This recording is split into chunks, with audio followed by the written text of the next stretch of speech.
بسم اللہ الرحمن الرحیم۔ اسلامیات فرسٹ ایئر، اس کا آج ہم ٹاپک شروع کر رہے ہیں حقوق العباد۔ اللہ تعالیٰ نے جہاں انسانوں پر اپنے حقوق کو لازم فرمایا، وہاں ساتھ میں انسانوں پر انسانوں کے بھی حقوق کو لازم فرمایا، جنہیں ہم حقوق العباد کہتے ہیں۔ تو لازم ہے کہ جیسے اللہ تعالیٰ کے حقوق کو پورا کرنا، ایسے ہی لازم ہے حقوق العباد کو پورا کرنا بھی۔ تو حقوق العباد کے اندر سب سے پہلی چیز جو ہے وہ ہے والدین کے حقوق۔ ساری کائنات کو اللہ تعالیٰ نے پیدا فرمایا اور اس میں اللہ تعالیٰ نے جو سبب بنایا وہ والدین کو بنایا۔ تو اس لیے اللہ تعالیٰ نے اپنے حقوق کے بعد سب سے پہلے جو حق انسانیت پہ لازم کیے وہ والدین کے حقوق ہیں۔ تو والدین کے حقوق آج ہم دیکھتے ہیں قرآن و حدیث کی روشنی میں، والدین کے حقوق کی اہمیت قرآن و حدیث کی روشنی میں۔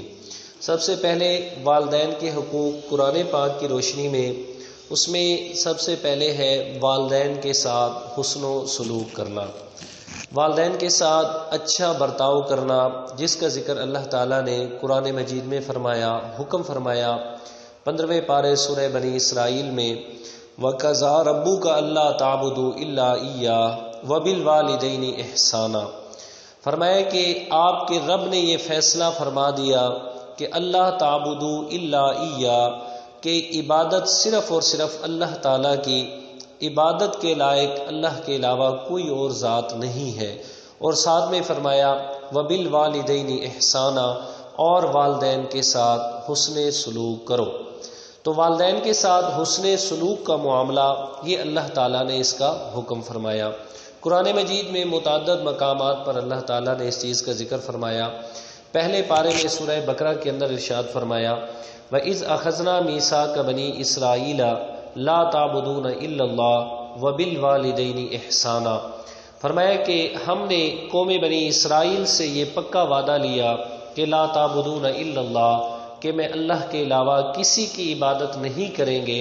اور دوسرا وعدہ وبالوالدین احسانا، اور والدین کے ساتھ حسن سلوک کا معاملہ کرنا ہے۔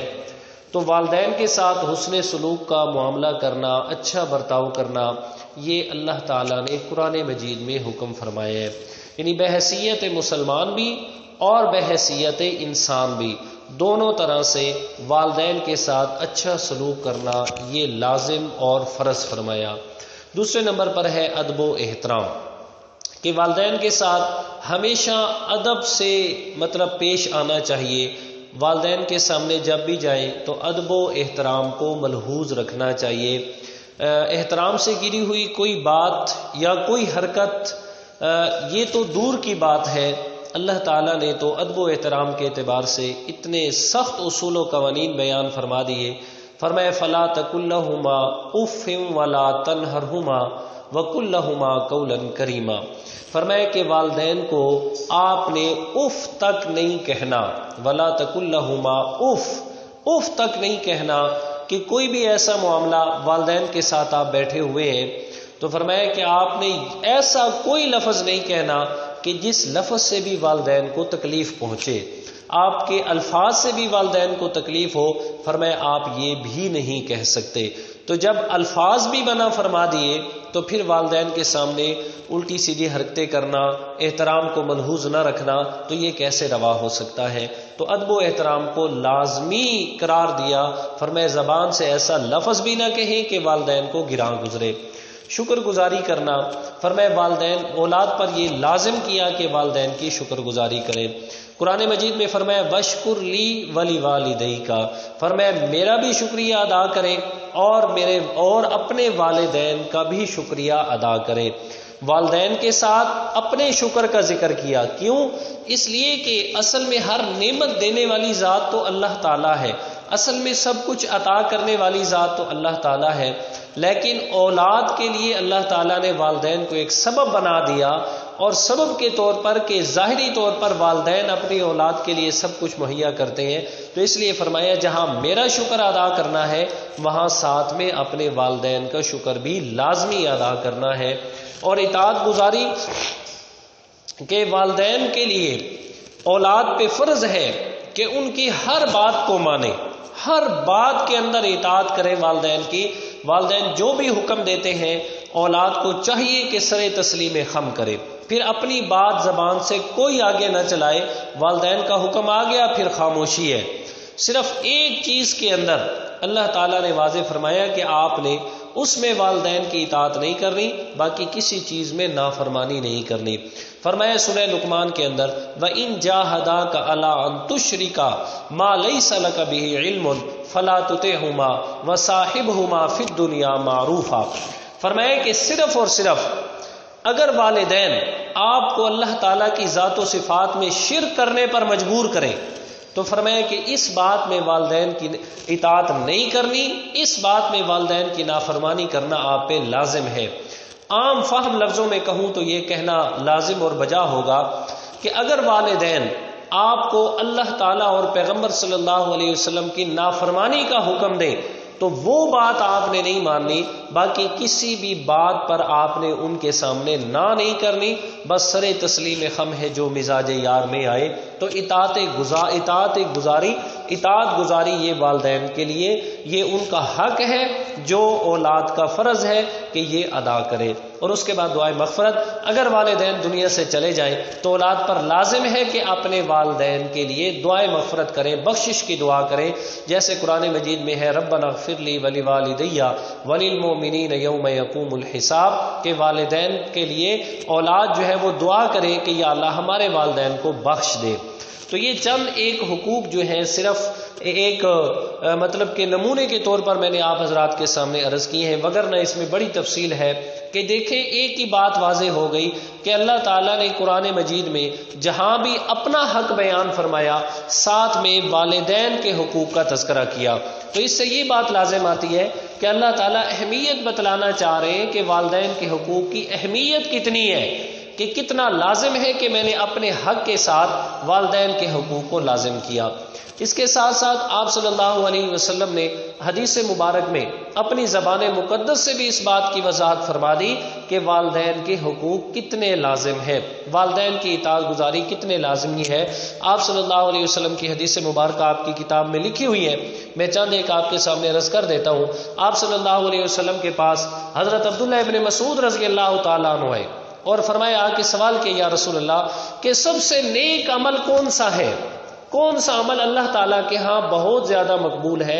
تو آپ صلی اللہ علیہ وسلم نے فرمایا کہ 5 وقت نماز جو ہے اس کو وقت پر ادا کرنا، اور ساتھ میں دوسرے نمبر پہ فرمایا کہ والدین کے ساتھ حسن و سلوک کرنا، والدین کے ساتھ بھلائی کرنا، تو یہ اللہ تعالیٰ کے ہاں مقبول عمل ہے۔ ایک اور صحابی آئے، آ کے سوال کیا یا رسول اللہ ذرا بتائیے گا کہ سب سے زیادہ میری خدمت کا حقدار کون ہے؟ آپ صلی اللہ علیہ وسلم نے فرمایا امو کا، تیری ماں ہے۔ اس نے فرمایا ثم من، اس کے بعد آپ صلی اللہ علیہ وسلم نے پھر فرمایا امو کا، تیری ماں ہے۔ اس نے 6 بار فرمایا ثم من، یا رسول اللہ اس کے بعد کون ہے؟ آپ علیہ الصلوۃ والسلام نے فرمایا پھر امو کا، تیری ماں ہے۔ اور چوتھی مرتبہ جب اس نے فرمایا کہ ثم من، اس کے بعد پھر فرمایا ابو کا، تیرا والد ہے۔ کیا مطلب؟ کہ والدین دونوں کی اطاعت گزاری کرنی ہے، دونوں کی بات کو ماننا ہے، لیکن والدین میں سے ماں کا مرتبہ جو ہے آپ علیہ الصلوۃ والسلام کی اس حدیث مبارک کے تحت وہ 3 گنا زیادہ ہے، کیونکہ پہلے 3 سوالوں پر آپ صلی اللہ علیہ وسلم نے ماں کا تذکرہ فرمایا اور چوتھے نمبر پہ فرمایا والد صاحب، کہ والد صاحب تیری خدمت کا حقدار ہے۔ اس کے بعد آپ صلی اللہ علیہ وسلم نے والدین کی خدمت کو جنت کے حصول کا ذریعہ بتایا ہے۔ آپ علیہ الصلوۃ والسلام، حدیث پاک ہے، پیارے پیغمبر صلی اللہ علیہ وسلم ممبر مبارک پہ تشریف لے آئے اور آپ علیہ الصلوۃ والسلام نے پہلی سیڑھی پہ پاؤں رکھا، آمین فرمایا، دوسری پہ رکھا، آمین فرمایا، تیسری پہ آپ علیہ الصلوۃ والسلام پہنچے، آمین فرمایا۔ صحابہ کرام نے سوال کیا یا رسول اللہ خلاف معمول آپ صلی اللہ علیہ وسلم پہلے کبھی یہ الفاظ نہیں فرمائے، آج آپ آمین کے الفاظ فرما رہے تھے، ذرا اس کی وضاحت فرمائیے گا۔ تو آپ صلی اللہ علیہ وسلم نے فرمایا کہ ابھی جس وقت میں ممبر پہ تشریف لانے لگا تو حضرت جبرائیل علیہ الصلوۃ والسلام آئے اور انہوں نے 3 اشخاص کے لیے بد دعا کی ہے اور میں نے اس کے جواب میں آمین فرمایا۔ فرمایا ان 3 میں سے ایک آدمی وہ ہے، فرمایا کہ جو ماہ رمضان کو اپنی زندگی میں پائے اور اس کے روزے رکھ کے اللہ تعالیٰ سے اپنے گناہ نہ معاف کروا لے، فرمایا بڑا بد نصیب آدمی ہے، اس پہ اللہ تعالیٰ کی لعنت ہو۔ آپ علیہ الصلوۃ والسلام نے آمین فرمایا۔